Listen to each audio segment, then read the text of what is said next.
Good morning and welcome to ASL's HR in 10. At 10. I'm Jason Perry. And I'm Kimberly Bradshaw.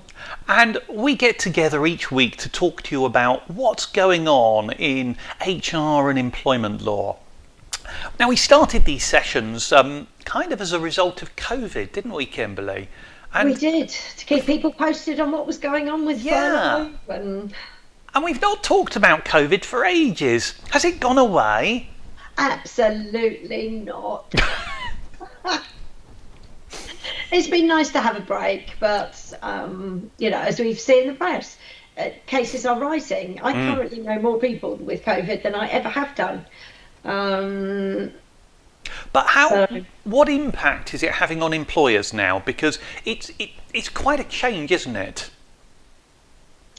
It is. Well, people don't have to declare that they have it. If they feel well enough, they can go into work. Tests aren't free, so people possibly aren't testing themselves. The chances of fast spreading of it have significantly increased. Yeah, I know the numbers are going up very rapidly, and we're talking about a kind of third wave in the autumn or something of that type, and scaling up another vaccine round. But the symptoms appear to have changed as well. I was talking to one of our clients a couple of days ago who's tested positive, and he was telling me now it presents effectively as hay fever. And this time of year, there are an awful lot of people around thinking they've got hay fever. Yeah, I think from what I've heard, it varies from person to person what their symptoms are. My brother's had it, and he had sort of the typical flu-like symptoms and the cough, but it also has resulted in he was very athletic as a younger man, and he has numerous sporting injuries. They've all flared up, and according to his doctor, it's not situational rheumatism, but there's something it's the flare up of, I don't know if it's rheumatism or arthritis, the flare up is linked to long COVID, which he's now got. So very varied. Where does this leave employers? Because we all knew what we were doing a few months ago. Where are employers now on this, do you think? I would say very confused and uncertain, because there's also their duty to for the health and well-being, health and safety of their employees, their duty of care. I know quite a lot of organisations who have put in policies around the new COVID situation. I think also it's helpful that there was a tribunal ruling, wasn't there? Yes, very interesting one. The long COVID one, I take it you're talking about. Yeah. And long COVID is now, let's say in law, identified as a disability. And given how many long COVID cases we've got out there, this, I guess, really means employers need to give much more serious thought and consideration to how they treat someone with long COVID, doesn't it? Exactly, and in that tribunal instance, the individual was dismissed on ill health grounds because he wasn't able to work for 9 months. Now, if it's a protected characteristic, which it now is, you can't do that. So, what are employers going to do? Yes, I think they need to look long and hard at their policies and processes for the future. Yeah, no, indeed. And just in case it isn't tricky enough for employers right now, there's a lot going on with the cost of living crisis as well, isn't it? Just in case they're busy on that one. Yes, I mean, there's an article, was it in Personnel today? Is this the 6 out of 10 employees think that employers should provide more support? It sounds like something about cat food when I start saying that, if you're of a certain age. I know, I mean, as you and I know, Jason, financial well-being has been an issue for employers of their employees for many years. It's one of the reasons why auto-enrolment was brought in for the pensions. Financial health was something else that's been growing over the COVID years. But this survey, I think, said that employers should help with the cost of living crisis. Yes. Yeah, I mean, we've got a lot going on here. I mean, the larger unionised firms, let's say, and a lot of them public sector, shall we say, have a bit more muscle in this argument. And we've got so many potential strikes going on, whether or not it's postal workers. Barristers, I always find an interesting one, because you don't associate barristers with being poor and hard done by, but I gather at the junior end of it, some of them are working below the minimum wage on their contract to deliver legal services. So we've got strikes potentially at a whole range of points. But actually, for an awful lot of smaller organisations, it's much more, shall we say, raw than that, because we've got large numbers of people, and I think it was something like 34% who have missed a mortgage payment or missed a rent payment or missed a utility payment because of the extent that they're struggling now.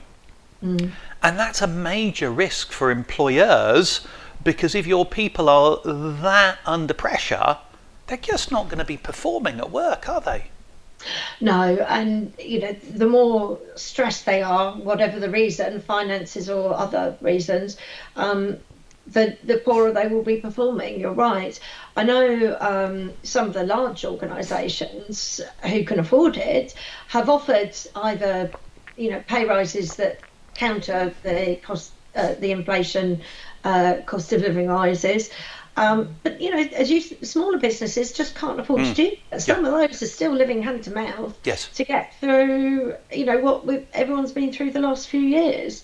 One of the things that I've been doing with organisations is getting them to put financial wellbeing workshops in place. So helping people understand their finances better, how to budget better. And yes, that's not going to make a pound stretch further, but it might help people understand and have better control over what's going on for them. Yeah. And I guess equally, if you don't have an employee assistance programme, probably now is the time to make sure you do, because there are so many issues that people might be having that will, and they're all issues that will come and impact on productivity and performance tomorrow, next week, next month, aren't they? Absolutely. And as we all know, the organisations that put people first, good old employee engagement, I had to slip it in somewhere today. Absolutely. Those that do that, put their people first, perform better. Yes. They have better customer retention, better sales, better experiences, and the organisation benefits. Indeed. Big one to watch at the moment. Kimberly, before we run out of time, I really want to touch on another employment tribunal that really caught my interest.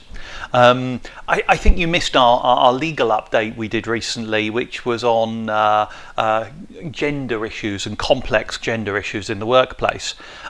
But have you seen I think it's Dr. David McKerrith, if I'm pronouncing his name right, the tribunal outcome there?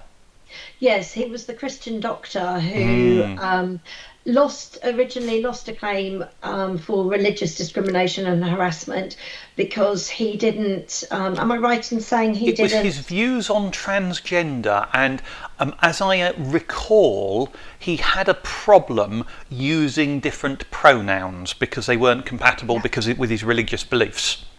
Yes, his beliefs are based on, I think he quoted the Bible as well, particular phrase where saying we are born male or female, and the person cannot change their sex or gender, but that conflicted with his employer's position. And this is really interesting, because his argument was his right to these beliefs was protected under the 2010 Equality Act as a philosophical belief. And I'm not quite sure where this one leaves us, and I don't think we've heard the last of it in court. But the court has ruled, as I understand it, that he has the right to that belief and that should be protected, but he isn't allowed to, let's say, manifest that belief in the workplace. Yeah. So yes, the original judgment was overruled, but how that doesn't help him doing his job going forward. No. If he's not able to use another pronoun because of his religious or philosophical beliefs. Yes. So he's allowed that view, but he's not allowed to tell people about it in the workplace. That brings a whole new range of complications to an employer battling this one, doesn't it? It does. And I had a similar thing recently where a client of mine had a couple who were about to have a baby. It's a same-sex couple, and she couldn't work out who gets maternity and who gets paternity. So we had to go through all of that. So it's another very tricky issue. It is indeed. And as interesting as it is, we only have 10 minutes and we're out of time, I'm afraid. So we will leave it there for today. But thank you very much, Kimberly, and thanks for watching. We will see you again same time next week. Always a pleasure. Goodbye. See you next week. Bye-bye.